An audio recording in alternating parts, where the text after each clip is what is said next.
예수님은 갈릴리 북쪽 가버나움 회당에서 사람들을 가르치고 계셨습니다.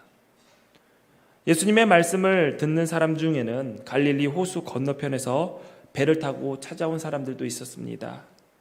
예수님의 공생의 시절에는 그 예수님의 그 지역에서 팔레스타인 지방에서 최고가는 인기남이었습니다. 성경을 보면 예수님의 외모에 대한 기사가 나옵니다. 외모가 준수하거나 잘생겼다, 얼굴에서 빛이 난다라는 식의 기사는 하나도 없습니다. 다만 평범하며 좀 투박하지 않았나 예상되는 구절이 몇 군데 있기는 합니다. 실물을 본 제자들이 그 정도로 쓸 정도면 외모로 인기몰이하지 않았을 것은 분명합니다. 그러나 예수님이 가시는 곳마다 사람들은 예수님을 쫓아다녔습니다. 그것은 예수님이 하시는 일이 대단했기 때문이죠. 신기했고 혹시 내가 그 자리에 있다면 그 신기한 기적의 주인공이 되지 않을까 하는 기대에 많은 사람들이 예수님을 쫓아다녔습니다. 먼 길을 마다하지 않고 불편을 감내하고 모여든 사람들에게 예수님께서는 이렇게 말씀하셨습니다. 내가 곧 생명의 떡이니라.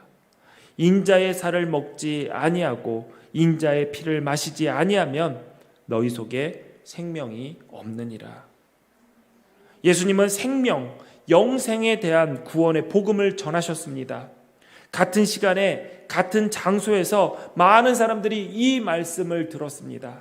그런데 말씀을 들은 사람들마다 저마다 다른 반응을 보였습니다. 본문 말씀은 이렇게 시작합니다.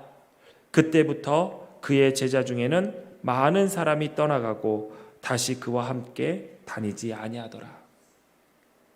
예수님이 말씀하신 후부터 예수님의 말씀을 들은 뒤에 예수님의 곁을 떠나가는 사람이 생겼습니다. 성경에는 제자 중에서 많은 사람이 떠났다라고 했습니다. 그리고 예수님의 곁을 떠난 그들은 안타깝게도 다시는 예수님과 함께하지 않았습니다. 보통 교회에서 예수 믿기로 결심한 사람들이 세례를 받습니다. 세례를 받고 열심히 신앙생활을 하다 2년이 지나면 교회의 임원이 될 수 있습니다. 그래서 교회의 일 맡은 집사 직분을 받고 집사가 된 후에 집사를 세워나가는 권면하는 권사들을 세웁니다. 그리고 이 교회를 지키는 장로들도 세워집니다. 그러나 예수님을 믿고 영접하고 세례를 받은 사람들 중에 또 집사, 권사, 장로 중에 심지어 목사로 일하던 사람들 중에도 신앙생활을 끝까지 이어가지 못하고 예수 믿는 것을 포기하고 하나님과 교회를 등지는 경우들이 생깁니다. 무엇 때문일까요? 왜 그럴까요? 예수님을 따르는 목적이 신앙생활을 하는 이유가 잘못되었기 때문입니다. 2000년 전 병자를 고치던 예수님을 보았고 물고기 2마리와 떡 5개로 5,000명이 넘는 사람들을 먹이신 예수님을 보았던 사람들이 예수님께로 몰려왔습니다. 또 다른 뭔가의 기적을 원했던 것이죠. 자기의 문제를 해결받고 싶었을 것입니다. 그러나 예수님께서 병 고치시는 것과 먹을 것에 대한 이야기가 아니라 생명의 떡, 구원의 길, 영생에 대해서 이야기하니까 사람들은 그 이야기를 듣고 다 예수님을 떠나기 시작했습니다.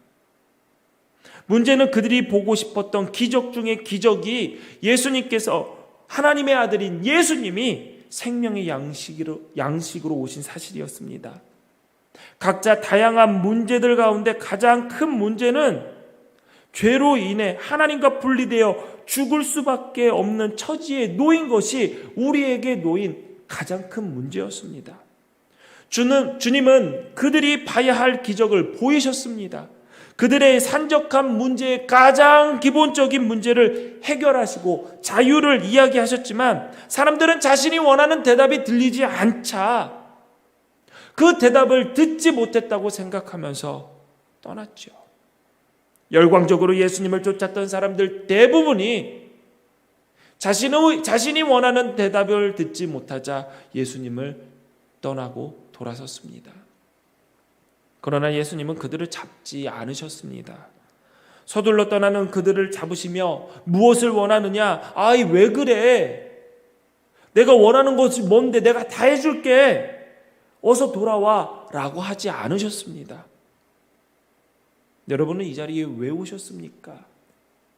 왜 예수를 믿고 신앙을 가지셨습니까? 각자 예수님을 따르기 시작한 계기는 다 다를 것입니다. 예수님이 나의 어떠한 문제를 해결해 주었으며 하는 마음으로 신앙생활을 시작하신 분도 계시고, 경제적인 문제, 자녀들의 문제, 진로의 문제 등 여러 가지 문제로 예수님을 찾다가 예수님이 구원의 진리임을 깨닫고 하나님의 나라, 하나님의 통치가 이 땅에 임하는 것을 기대하며 예수님을 따르기 시작한 분들도 계실 것입니다.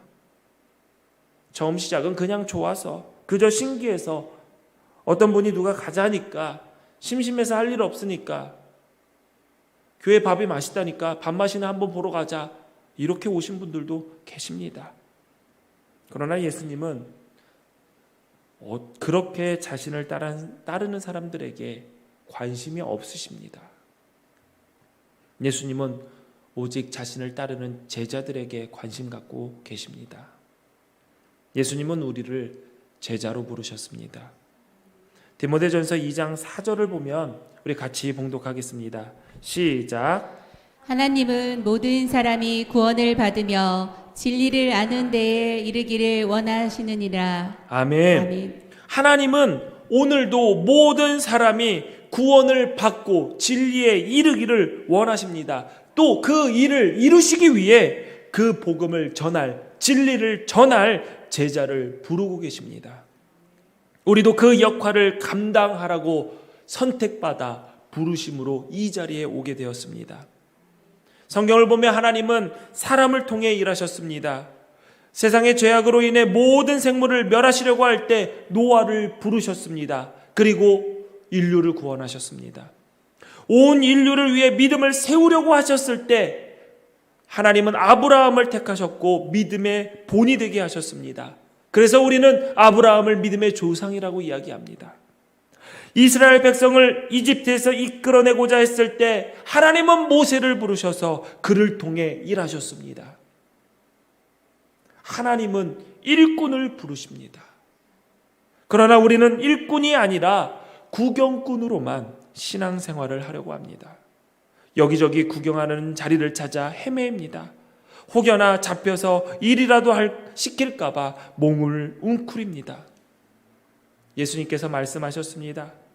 아무든지 나를 따라오려거든 자기를 부인하고 날마다 제 십자가를 지고 나를 따를 것이니라. 누구나 예수님을 따를 수 있습니다. 예수님도 말씀에 아무든지 따르라 하시며 제한을 두지 않으셨습니다. 예수님은 공생애를 통해서 많은 말씀을 하셨지만 믿으라 라는 말보다 따르라 라는 말을 더 많이 하셨습니다. 무려 5배나 따르라 라고 이야기하셨습니다. 누구든지 따를 수 있지만 예수님을 따를 때 조건이 있습니다. 그것은 자기를 부인하고 날마다 자기 십자가를 지고 따라야 합니다. 우리는 믿으면 끝인 줄 알았는데 아닙니다. 신앙생활은 믿는 것이 아니라 따르는 것입니다. 예수님은 그 길이 좁은 길이고 십자가의 길이고 쉽지 않은 길이라고 말씀하셨습니다. 오늘 우리는 또 사람들은 왜 예배할까요? 교회에서 모이지 못하니까 굳이 영상으로 모이는 이유가 뭘까요? 도대체 예수 왜 믿습니까? 목적이 무엇입니까? 사람이라면 누구에게나 소원 하나쯤은 있을 것입니다. 남이 갖고 있는 것이라면 나도 갖고 싶습니다. 그러다 하나 생기면 2개를 원합니다. 더 갖고 싶고 더 누리고 싶은 욕심이 누구에게나 있습니다. 우리가 예수 믿고 신앙생활을 하는 데에도 나름 이유가 있습니다. 병이 있는 분들은 병 낫기 위해, 경제적으로 어려움이 있는 자들은 경제의 문제 해결을 위해서, 더 잘 되기 위해서, 진로의 문제로 고민했던 사람들은 그 진로의 문제를 해결해 주시기 위해, 자녀를 키우는 부모들은 자녀들의 형통한 삶을 위해 기도하며 교회에 발을 들여놓습니다. 좋습니다. 좋은 이유입니다. 그럴 수 있습니다. 그러나 어떠한 이유로 예수를 믿기 시작했든지 그 자리에 자신의 욕망을 채우려 하는 것에 머물러 있다면 그것은 참된 신앙인의 모습이 되지 못합니다. 예루살렘 성에 예수님께서 입성하실 때 모든 사람들이 종려나무 거지를 흔들고 자신의 옷을 그 길에 깔면서 호산나 호산나 왕으로 오신 예수님 환호했지만 불과 일주일도 되지 않아서 십자가에 그를 못 박으라 소리치는 군중으로, 환한 군중으로 그들은 바뀌었습니다. 목적의 문제입니다. 그들이 원하는 목적을 예수가 이루지 못할 것이라고 생각했기 때문에 그들은 과감하게 환영자에서 죽이는 자의 자리로 옮겨 타고 갈아탄 것입니다. 예수님께서 세상에 오신 목적은 죄로 말미암아 죽을 수밖에 없는 우리를 구원하기 위해서입니다. 그러므로 우리가 하나님을 믿는 목적, 예수를 따르는 목적은 멸망하지 않고 영원한 생명을 얻는 것, 천국 백성이 되는 것입니다. 어떻게 신앙생활을 시작했든지 예수님을 따르는 것을 중단하는 어리석음을 범하지 말아야 합니다. 하나님과 끝까지 동행하는 영원한 천국 백성이 되어야 합니다. 그것이 승리입니다.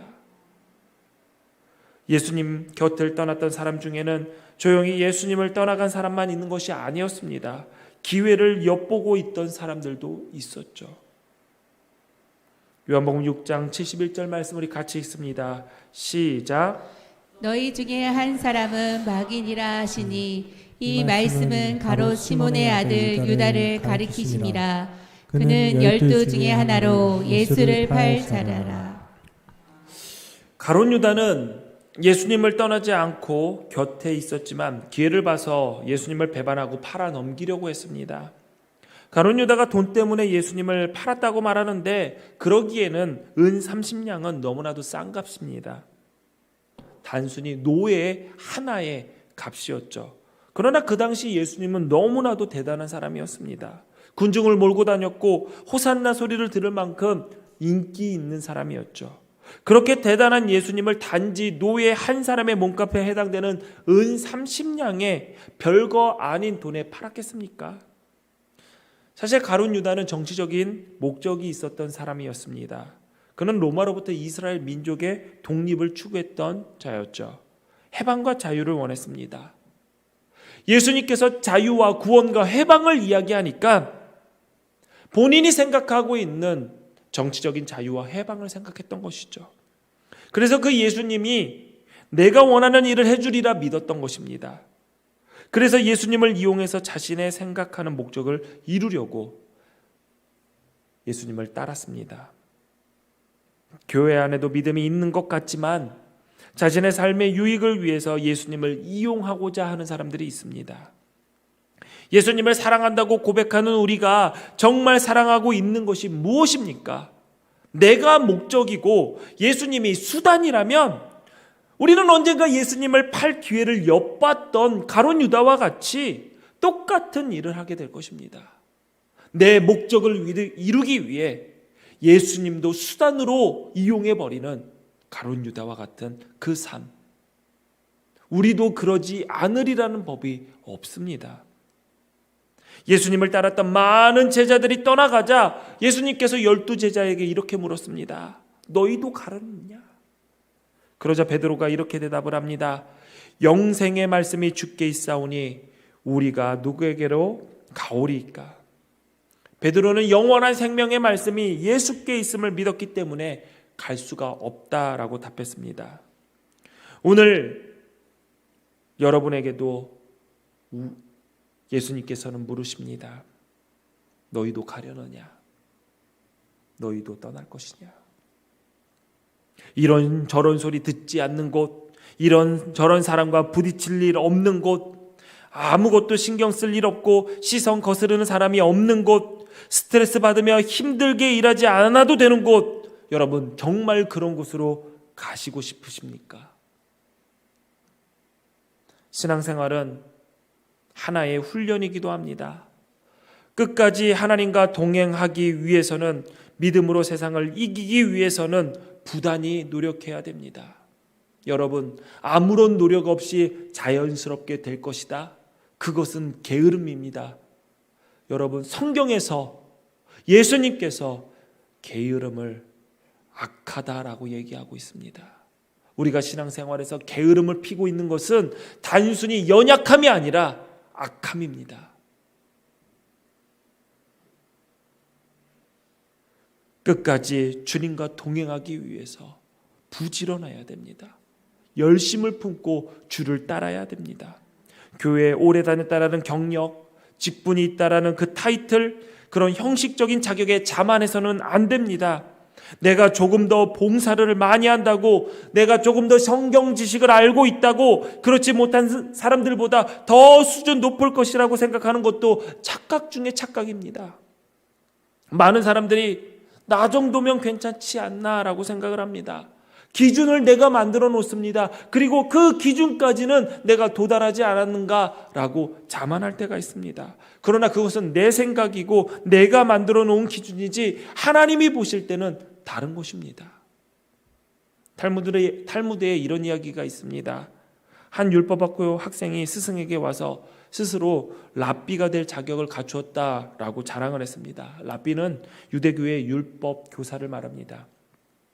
그 자격이 무엇이냐라고 스승이 묻자 제자가 이렇게 대답을 합니다. 선생님, 저는 몸을 단련해서 맨 땅 위에서도 잠을 잘 수가 있습니다. 들판에 풀만 먹고 저는 살 수도 있고요. 날마다 채찍으로 3번씩 제 몸을 때리면서 훈련했습니다. 그러자 스승이 멀리 보이는 나귀를 가리키면서 말합니다. 저 나귀를 보거라. 나귀도 맨 땅 위에서 잠을 잔다. 들판에 풀만 먹고 날마다 3번 이상의 채찍을 맞는다. 지금까지 너는 나귀가 될 자격을 갖춘 것이지 랍비가 될 수 있는 자격을 갖춘 것은 아니다. 여러분, 여러분의 신앙생활의 기준은 무엇입니까? 혹여나 내가 세운 그 기준이 하나님 나라에 합당한 자와는 아무런 상관없는 나만의 기준으로 착각하고 내가 천국 백성이 될 수 있다, 하나님의 일꾼이다, 하나님 나라의 영광 가운데 내가 들어갈 수 있다라고 착각하고 있는 것 아니십니까? 이 말을 들으면 여러분 심란할 것입니다. 얼마나 더 훈련을 받아야 되나? 얼마나 더 힘들게 살아야 되나? 그런데 예수님이 12 제자를 택하시고 훈련시키셨는데 그 훈련의 내용을 보면 구체적으로 내용이 없습니다. 여러분, 복음서를 보십시오. 예수님께서 제자들에게 무슨 훈련을 시키셨습니까? 성경 공부를 시키셨습니까? 아니면 와가지고 봉사하라고 했습니까? 전도 나가라고? 물론 다 시키셨죠. 그런데 훈련의 내용이 구체적으로 없습니다. 훈련은 다른 게 아닙니다. 예수님과 함께 있는 것, 함께 가는 것, 어디든지 동행하는 것, 그것이 예수님께서 제자들에게 하신 훈련입니다. 주님만이 길이요 진리요 생명인 것을 깨닫는 것이 다름 아니 공부해서가 아니라 내가 사색해서가 아니라 주님과 함께하면서 깨달을 수 있다는 것을 주님은 아셨죠. 제자들에게 주어진 미션은 그겁니다. 함께하면서 그 진리를 보아라. 그 빛을 확인해라. 그것이 훈련이었습니다. 단순히 머리로 알아서만 가능한 것이 아닙니다. 주님의 길을 같이 걸어가 봐야 왜 주님이 우리에게 그 길을 걸어라 말씀하셨는지 알게 됩니다. 미국의 속담에 이런 속담이 있죠. 신발을 바꿔봐라. 바꿔 신어라. 그 사람의 상황이 되지 않으면은 절대로 그 사람 상황을 알지 못한다라는 것이죠. 예수님의 길, 예수님과 함께하지 못하면 우리는 예수님께서 바라보고 있는, 꿈꾸고 있는 비전을 절대로 알지 못합니다. 들어서 알 수 있다고요? 아닙니다. 절대로 알 수 없습니다. 제가 한 주간 정말 열심히 노력하고 연습한 것이 있었습니다. 얼마나 연습을 했는지 여기 안에 이 닿는 부분이 다 헐어서 지금 혓바늘이 돋을 정도로 열심히 연습한 게 뭐였냐면 찬양대 연습에 트럼펫 소리 계속 틀린 게 바로 저였습니다.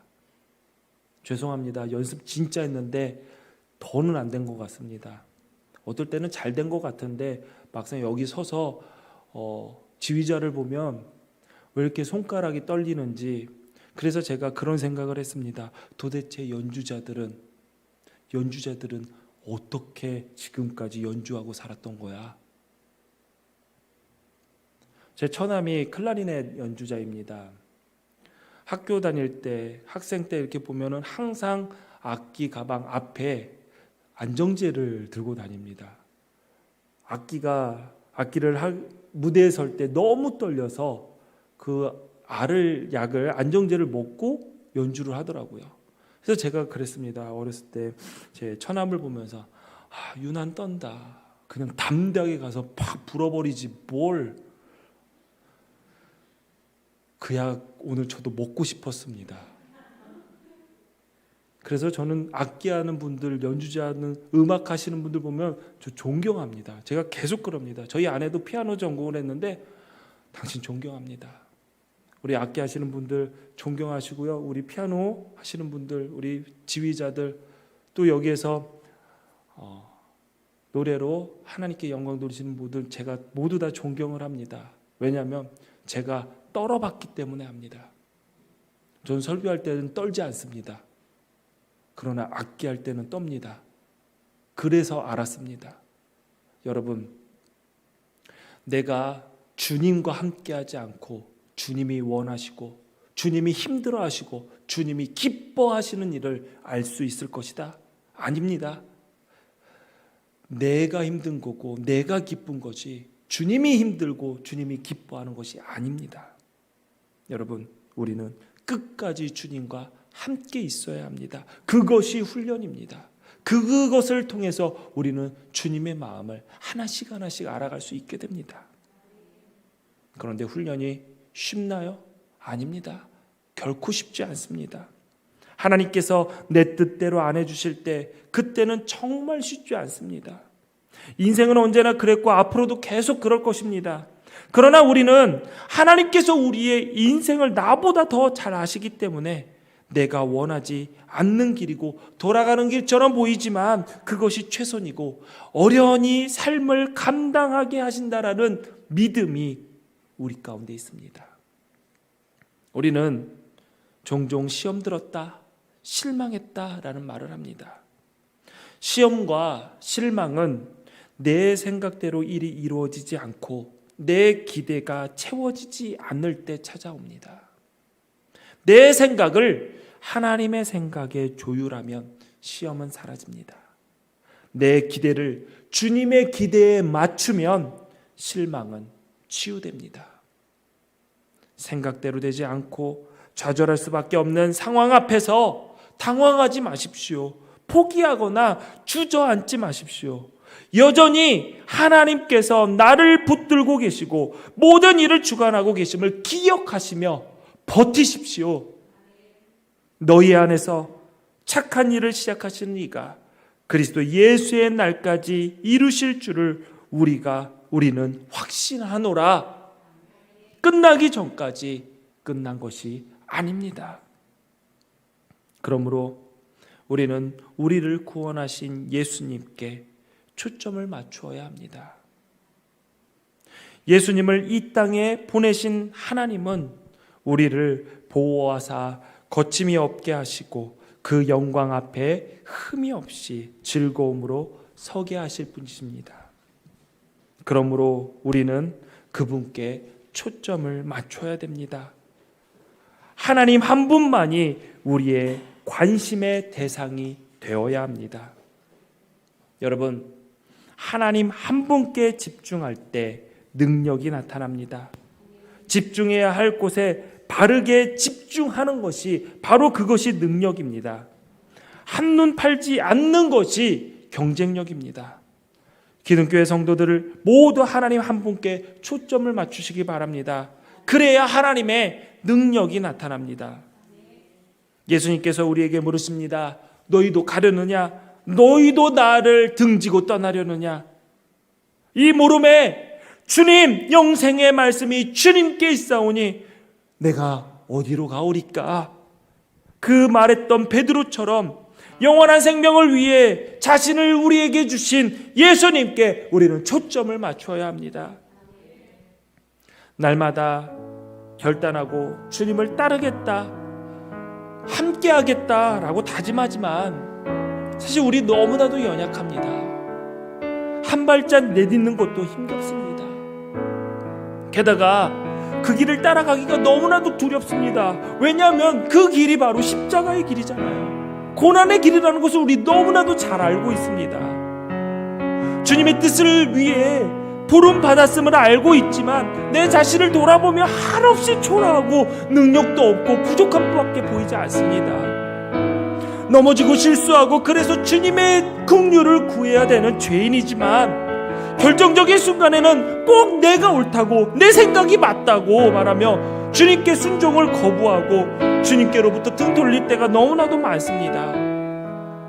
힘든 길이지만 십자가의 길이지만 여러분, 그곳에 한없는 주님의 은혜가 넘치고 가릴 수 없는 주님의 영광이 충만함을 주님께서 보여주셨기 때문에 우리가 떨리는 그 두 다리를 붙들고 주님의 가신 그 길에 한 걸음씩 내 발을 옮겨봅니다. 주님, 연약한 우리를 용서하여 주옵소서. 주님만이 길이오니 우리가 그 길을 따라가게 하소서. 그 길을 걷는 우리들을 예수 그리스도의 날에 주님께서 완전하게 하실 것입니다. 우리 같이 찬양하시면서 결단하는 시간 갖도록 하겠습니다.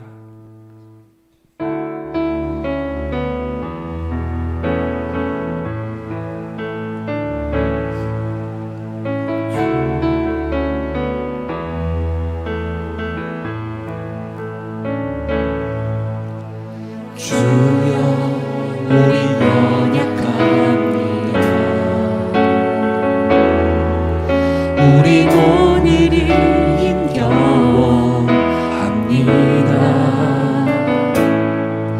주 뜻 이루며 살기에 부족합니다. 우린 연약합니다. 주여, 우린 넘어집니다.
주님만이 길임을 믿습니다. 하나님 아버지, 그 길을 한 걸음씩 걸어갑니다. 아버지, 연약한 우리를 용서하시고 그 길을 따라가게 하여 주시옵소서. 아버지, 그 길을 걷는 우리들이 예수 그리스도의 날에 주님께서 완전하게 하심을 믿습니다. 하나님 아버지, 주님의 영광 충만함을 보여주셨으니 하나님 아버지, 우리 두 다리 떨리지만 그 길 걸어갑니다. 하나님, 주님 가신 그 십자가 길에 내 발을 하나씩 옮깁니다. 무섭습니다.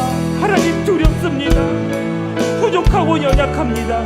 그러나 주님 함께 하심을 믿습니다. 승리하게 하심을 믿습니다. 지금 이곳에 계시는 하나님, 오늘도 이 예배를 통해 우리를 만나 주셔서 감사합니다. 하나님을 만나는 이 시간을 통해 다시 한번 주님의 말씀에 우리의 생각과 기대를 조정하게 하시니 감사합니다. 내 생각대로 되지 않으며 실망하여 주님께 등 돌리며 떠나는 삶이 아니라 생명이 주께 있음을 알고 주님과 동행하는 자리를 지키게 하옵소서. 내 뜻을 이룰 수 있다고 생각해 환호하는 군중들이 아니라 나를 사랑하사 자기 자신을 버리신 하나님의 아들을 믿는 믿음 안에서 부르심에 순종할 힘을 우리에게 허락하여 주옵소서. 구별된 예물 하나님께 드립니다. 너무나도 어려운 때에 그래도 주님께서 채우심이 있음을 믿고 감사하며 예물 드린 성도들의 마음을 주님께서 기억하여 주옵소서. 하나님, 흔들림이 없는 안정, 주님께서 허락하시는 그 평안으로 살아가게 하여 주시고, 물질 때문에 눈물 흘리거나 물질 때문에 죄의 유혹에 타협하지 않도록 때를 따라 돕는 은혜, 하늘에서의 만나와 메추라기를 먹는 삶을 살게 하여 주옵소서. 이 교회도 지혜를 허락하여 주셔서 성도들이 하나님께 드린 예물을 헛되이 사용하지 않게 하시고, 하나님, 하나님의 나라를 위해, 하나님의 빛을 위해 그것을 사용할 수 있도록 주님 붙잡아 주옵소서. 예수님의 이름으로 기도합니다. 아멘.